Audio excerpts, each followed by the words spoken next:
पौष पूर्णिमा पूजा विधि और महत्व, इसके बारे में भक्तों आज मैं आपको बताने वाला हूँ कि पौष पूर्णिमा का व्रत कैसे करना चाहिए, इसका महत्व क्या है और क्यों करना चाहिए, कौन कर सकते हैं।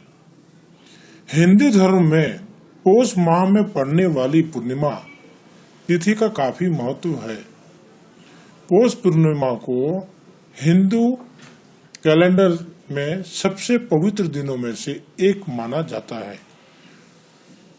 पौषी पूर्णिमा को देश के कुछ हिस्सों में शांकरवरी पूर्णिमा भी कहते हैं। मोक्ष की कामना रखने वालों के लिए यह दिन बेहद खास है।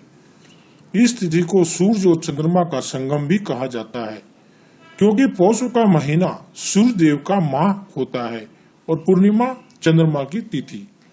इसके बाद माघ महीने की शुरुआत होती है। माघ महीने में किए जाने वाले स्नान की शुरुआत भी पौष पूर्णिमा से ही हो जाती है। मान्यता है कि जो व्यक्ति इस दिन विधि पूर्वक प्रातः काल स्नान करता है वह मोक्ष का अधिकारी होता है। उसे जन्म मृत्यु के चक्र से छुटकारा मिल जाता है। मैं आपको बताने वाला हूँ पौष पूर्णिमा व्रत पूजा विधि।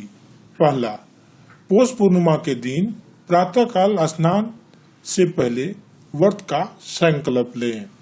दूसरा, पवित्र नदी या कुंड में स्नान करें और स्नान से पूर्ण वरुण देव को प्रणाम करें। तीसरा, स्नान के पश्चात सूर्य मंत्र का उच्चारण करते हुए सूर्य देव को अर्घ्य देना चाहिए। चौथा, स्नान से करने के बाद भगवान मधुसूदन की पूजा करनी चाहिए। पांचवा, किसी जरूरतमंद व्यक्ति या ब्राह्मण को भोजन कराकर दान दक्षिणा दें। दान में तिल, गुड़, कंबल और यूनी वस्त्र विशेष रूप से दें। पौष पूर्णिमा के अन्य नाम। पौष पूर्णिमा के अन्य नाम। पौष पूर्णिमा को शांकर भरी जयंती मनाई जाती है। पौष पूर्णिमा पर जैन धर्म के लोग पुष्पाभिषेक यात्रा निकालते हैं। पौष पूर्णिमा को छत्तीसगढ़ में आदिवासी ग्रामीण क्षेत्र पर मनाते हैं। पौष पूर्णिमा का क्या महत्व है मैं आपको बताने वाला हूँ। वैदिक ज्योतिष और हिंदू धर्म से जुड़ी मान्यताओं के अनुसार पौष सूर्य देव का माह कहलाता है। कहा जाता है कि इस मास में सूर्य देव की आराधना से मनुष्य को मोक्ष की प्राप्ति होती है। इसलिए पौष पूर्णिमा के दिन पवित्र नदियों में स्नान और सूर्य देव को अर्घ्य देने की परंपरा है। पौष पूर्णिमा के दिन काशी, प्रयागराज और हरिद्वार में गंगा स्नान का बड़ा महत्व होता है। सूर्य और चंद्रमा का अद्भुत संगम पौष पूर्णिमा की तिथि को होती है। इस दिन सूर्य और चंद्रमा दोनों के पूजन से मनोकामनाएं पूर्ण होती है और जीवन में आने वाली बाधाएं दूर होती है। अब मैं भक्तों आपको बताने वाला हूँ पौष पूर्णिमा का कथा। श्री कृष्ण जी एक दिन अपनी माता से कहने लगे कि इस भूमंडल पर एक अत्यंत प्रसिद्ध राजा चंद्रहास से पालित अनेक प्रकार के रत्नों से परिपूर्ण कातिका नाम की एक नगरी थी। वहां पर धनेश्वर नाम का एक ब्राह्मण था और उसकी स्त्री अति सुशीला रूपवती थी। दोनों ही उस नगरी में बड़े प्रेम के साथ रहते थे। घर में धन धान्य आदि की कमी नहीं थी। उनको एक बड़ा दुख था कि उनको कोई संतान नहीं थी। इस दुख से वो अत्यंत दुखी रहते थे। एक समय एक बड़ा तपस्वी योगी उस नगरी में आया। वह योगी उस ब्राह्मण के घर को छोड़कर अन्य सब घरों में भिक्षा लाकर भोजन किया करता था। रूपवती से वह भिक्षा नहीं लिया करता था। उस योगी ने एक दिन रूपवती से भिक्षा न लेकर किसी अन्य घर से भिक्षा लेकर गंगा किनारे जाकर भिक्षांत को प्रेम पूर्वक खा रहा था कि धनेश्वर ने योगी का यह सब काज किसी प्रकार से देख लिया। अपनी भिक्षा के अनादर से दुखी होकर धनेश्वर योगी से बोला, महात्मा, आप सब घरों से भिक्षा लेते हैं, परंतु मेरे घर की भिक्षा कभी नहीं लेते, इसका कारण क्या है? योगी ने कहा कि निसंतान के घर भी भीख पतितों के अन्न के तुल्य होती है, और जो पतितों का अन्न खाता है वह भी पतित हो जाता है। चूंकि तुम निसंतान हो, अतः पतित हो जाने के भय से मैं तुम्हारे घर की भिक्षा नहीं लेता हूँ। धनेश्वर यह बात सुनकर अपने मन में बहुत दुखी हुआ और हाथ जोड़कर योगी के पैरों पर गिर पड़ा तथा आर्द्र भाव से कहने लगा, हे महाराज, यदि ऐसा है तो आप मुझको पुत्र प्राप्ति का उपाय बताइए। आप सर्वज्ञ हैं, मुझ पर अवश्य ही यह कृपा कीजिए। धन की मेरे घर में कोई कमी नहीं है, परंतु मैं पुत्र न होने के कारण अत्यंत दुखी हूँ। आप मेरे इस दुख का कारण करें, कारण हरें। आप सामर्थ्यवान हैं। यह सुनकर योगी कहने लगे, हे ब्राह्मण, तुम चंडी की धारणा आराधना करो। घर आकर उसने अपने स्त्री से सब वृत्तांत कहा और स्वयं तप के निमित्त वन में चला गया। वन में जाकर उसने चंडी की उपासना की और उपवास किया। चंडी ने 16वें दिन उसको सपन में दर्शन दिया और कहा, हे धनेश्वर, जा तेरे पुत्र होगा, परंतु वह 16 वर्ष की आयु में ही मृत्यु हो जाएगा। यदि तुम दोनों स्त्री पुरुष 32 पूर्णमासियों का व्रत विधि पूर्वक करोगे तो वह दीर्घायु होगा, किंतु तुम्हारी सामर्थ्य हो आटे के दिए बनाकर शिव जी का पूजन करना, परंतु पूर्णमासी को 32 हो जाने चाहिए। प्रातः काल होने पर इस स्थान के समीप ही तुम्हें एक आम का वृक्ष दिखाई देगा, उस पर तुम चढ़कर एक फल तोड़कर शीघ्र अपने घर चले जाना। अपनी स्त्री से सब वृत्तांत कहना। ऋतु स्नान के पश्चात वह स्वच्छ होकर श्री शंकर जी का ध्यान करके उस फल को खा लेगी, तब शंकर भगवान की कृपा से उसको गर्भ हो जाएगा। जब वह ब्राह्मण प्रातः काल उठा तो उसने उस स्थान के पास ही एक आम का वृक्ष देखा, जिस पर एक अत्यंत सुंदर आम का फल लगा हुआ था। उस ब्राह्मण ने उस आम के वृक्ष पर चढ़कर उस फल को तोड़ने का प्रयत्न किया, परंतु वृक्ष पर कई बार प्रयत्न करने पर भी वह चढ़ नहीं पाया। तब तो उस ब्राह्मण को बहुत चिंता हुई और विघ्न विनाशक श्री गणेश जी की वंदना करने लगा। हे दयानिधि, अपने भक्तों के विघ्नों का नाश करके उनके मंगल कार्य को करने वाले, दुष्टों का नाश करने वाले, रिद्धि सिद्धि के देने वाले, आप मुझ पर कृपा करके इतना बता दें कि मैं अपने मनोरथ को पूर्ण कर सकूं। इस प्रकार गणेश जी की प्रार्थना करने पर उनकी कृपा से धनेश्वर वृक्ष पर चढ़ गया और उसने एक अति सुंदर आम का फल देखा। उसने विचार किया कि जो वरदान से फल मिला था वह यह है और कोई फल दिखाई नहीं देता। उस धनेश्वर ब्राह्मण ने जल्दी से उस फल को तोड़कर अपनी स्त्री को लाकर दिया और उसकी स्त्री ने अपने पति के कथा अनुसार उस फल को खा लिया और वह गर्भवती हो गई। देव जी की असीम कृपा से उसे एक अत्यंत सुंदर पुत्र प्राप्त हुआ, जिसका नाम उन्होंने देवीदास रखा। माता पिता के हर्ष और शोक के साथ वह बालक शुक्ल पक्ष को चंद्रमा की भांति अपने पिता के घर में पढ़ने लगा। भवानी की कृपा से वह बालक बहुत ही सुंदर, सुशील और विद्या पढ़ने में बहुत ही निपुण हो गया। दुर्गा जी की आज्ञा अनुसार उनकी माता ने 32 पूर्णमासी का व्रत रखना प्रारंभ कर दिया था, जिससे उसका पुत्र बड़ी आयु वाला हो जाए। 16वां वर्ष लगते ही देवदास के माता पिता को बड़ी चिंता हो गई कि उसकी कहीं उनके पुत्र का इस वर्ष मृत्यु ना हो जाए। इसलिए उन्होंने अपने मन में विचार किया कि यदि यह दुर्घटना उनके सामने हो गई तो वे कैसे सहन कर सकेंगे।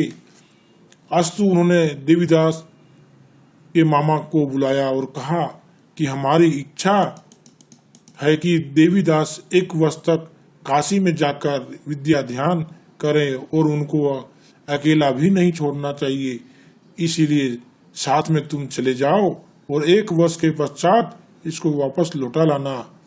सब प्रबंधन करके उसके माता पिता ने काशी जी जाने के लिए देवीदास को एक घोड़े पर बिठाकर उसके मामा को उसके साथ कर दिया, किंतु यह बात उसके मामा या किसी और से नहीं कही।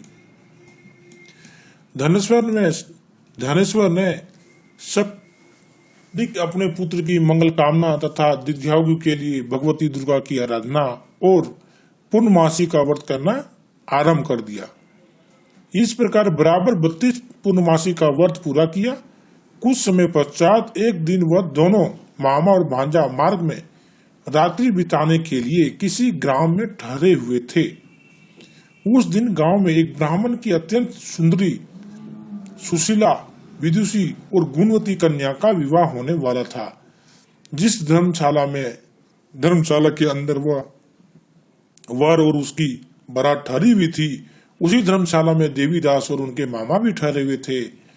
संयोगवश कन्या को तेल आदि चढ़ाकर मंडप आदि का कृत किया गया तो लगन के समय वर को धनुवार्ता हो गया।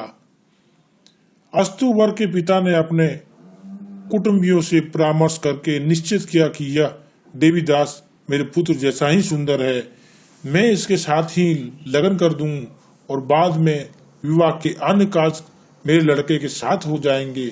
ऐसा सोचकर देवीदास के मामा से जाकर बोला कि तुम थोड़ी देर के लिए अपने भांजे को हमें दे दो, जिससे विवाह के लगन का समय कृत सुचारू रूप से हो सके। तब उसके मामा कहने लगा कि जो कुछ भी मधुपर्क आदि कन्यादान के समय वर को मिले वह सब हमें दे दिया जाए तो मेरे भांजा इस बारात को दूल्हा बन जाएगा। यह बात वर के पिता ने स्वीकार कर लेने लगे, पर उसने अपने भांजा वर बनने को भेज दिया और उसके साथ वह विवाह कार्य रात्रि में विधि पूर्वक संपन्न हो गया। पति के साथ वह भोजन न कर सका और अपने मन में सोचने लगा कि न जाने यह किसी स्त्री होगी, कैसी स्त्री होगी। वह एकांत में ऐसी सोच में गर्म निश्चांत छोड़ने लगा तथा वह अपनी आंखों में आंसू भी आ गए। तब वधू ने कहा कि क्या बात है, आप इतने उदासीन व दुखी क्यों हो रही हो। तब उसने सब बातों जो वर्ण के पिता वो उनके मामा में हुई थी उसको बतला दिया। तब कन्या कहने लगी, यह ब्रह्मा विवाह के विपरीत हो कैसे सकता है।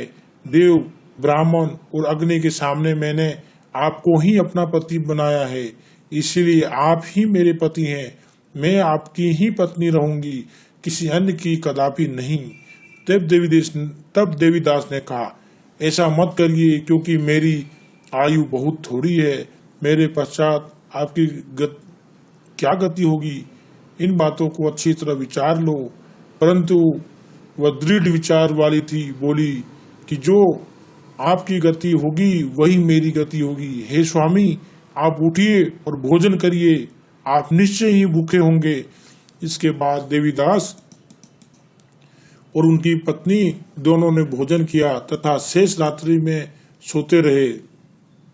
प्रातःकाल देवीदास ने अपनी पत्नी को 3 नंगों से जड़ी हुई एक अंगूठी दी, एक रुमाल दिया और बोला, हे प्रिय, इसे लो और संकेत समझकर स्थिर चिंता हो जाओ। मेरा मरण और जीवन जानने के लिए एक पुष्प वाटिका बना लो, उसमें सुगंधित वाली एक नव मल्लिका लगा लो, उसको प्रतिदिन जल से सिंचा करो और आनंद के साथ खेलो कूदो तथा उत्सव मनाओ। जिस समय और जिस दिन मेरा प्राणांत होगा, ये फूल सूख जाएंगे और जब ये फिर हरे हो जाएं तो जान लेना कि मैं जीवित हूँ। यह बात निश्चित करके समझ लेना, इसमें कोई संशय नहीं है। यह समझाकर वह चला गया। प्रातः काल होते ही वहां पर गाजे बाजे बजने लगे और जिस समय विवाह के कार्य समाप्त करने के लिए वर तथा सब बराती मंडप में आए तो कन्या ने वर को भली प्रकार से देखकर अपने पिता से कहा कि यह मेरा पति नहीं है, मेरा पति वही है जिसके साथ रात्रि में मेरा पानी ग्रहण हुआ था, इसके साथ मेरा विवाह नहीं हुआ है। यदि वह वही है तो बताएं कि मैंने इसको क्या दिया। मधुपर्क और कन्यादान के समय जो मैंने भूषणादि दिए थे उन्हें दिखाए तथा रात में मैंने क्या गुप्त बातें कही थी वह सब सुनाए। पिता ने उनके कथानुसार वर को बुलवाया। कन्या की यह सब बातें सुनकर वह कहने लगा कि मैं कुछ नहीं जानता। इसके पश्चात लज्जित होकर वह अपना सा मुंह लेकर चला गया और सारी बारात भी अपमानित होकर वहां से लौट गई। भगवान श्री कृष्ण बोले, हे माता, इस प्रकार देवीदास काशी विद्या अध्ययन के लिए चला गया। जब कुछ समय बीत गया तो काल से प्रेरित होकर एक सर्प रात्रि के समय उसको डसने के लिए वहां पर आया। उस विषधर के प्रभाव से उसके सहन का स्थान चारों ओर से विष की ज्वाला से विषैला हो गया, परंतु वर्तराज के प्रभाव से उसको काटने न पाया, क्योंकि पहले से ही उसकी माता ने 32 पूर्णिमा का व्रत कर रखा था। इसके बाद मध्याह्न के समय स्वयं काल वहां पर आया और उसके शरीर से उनके प्राणों के निकाल का प्रयत्न करने लगा, जिससे वह मूर्छित होकर पृथ्वी पर गिर पड़ा। भगवान की कृपा से उसी समय पार्वती जी के साथ श्री शंकर जी वहां पर आ गए। उसको मूर्छित दशा में देखकर पार्वती जी ने भगवान शंकर से प्रार्थना की कि हे महाराज, इस बालक की माता ने पहले 32 पूर्णिमा का व्रत किया था, जिसके प्रभाव से भगवान आप इसको प्राण दान दें। भवानी के कहने पर भक्त वत्सल भगवान शिव जी ने उनको प्राण दान दे दिया। इस व्रत के प्रभाव से काल को भी पीछे हटाना पड़ा। देवीदास स्वस्थ होकर बैठ गया। उधर उसकी पत्नी उसके काल की प्रतीक्षा किया करती थी। जब उसने देखा कि उस पुष्प वाटिका में पत्र पुष्प कुछ भी नहीं रहे तो उन्हें अत्यंत आश्चर्य हुआ, और जब वो वैसे ही हरा भरा हो हरी भरी हो गई तो वह जान गई कि वह जीवित हो गए हैं। यह देखकर वह बहुत प्रसन्न मन से अपने पिता के कहने लगी कि पिताजी, मेरे पति जीवित हैं, आप उनको ढूंढिए।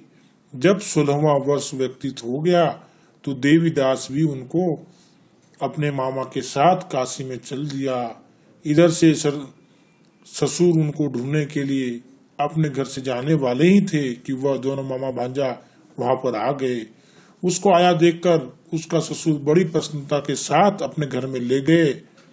उस समय नगर के निवासी भी वहां इकट्ठे हो गए और सबने निश्चय किया कि अवश्य ही इसी बालक के साथ इस कन्या का विवाह हुआ था। उस बालक को जब कन्या ने देखा तो पहचान लिया और कहा कि यह तो वही है जो संकेत करके गया था। तदुपरांत सभी कहने लगे कि भला हुआ जो यह आ गया, और सब नगरवासियों ने आनंद मनाया। कृष्ण जी कहने लगे कि इस प्रकार धनेश्वर 32 पूर्णिमाओं के व्रत के प्रभाव से पुत्रवान हो गया। जो भी स्त्रियां इस व्रत को करती हैं वे जन्मांतरण में वैधव का दुख नहीं भोगती, वो सदैव सौभाग्यवती रहती है। यह मेरा वचन है, इसमें कोई संदेह नहीं है। यह व्रत पुत्र पौत्रों को देने वाला तथा संपूर्ण मनोकामनाओं को पूर्ण करने वाला 32 पूर्णिमाओं के व्रत करने से व्रती की सब इच्छा भगवान शिव जी की कृपा से पूर्ण हो जाती है।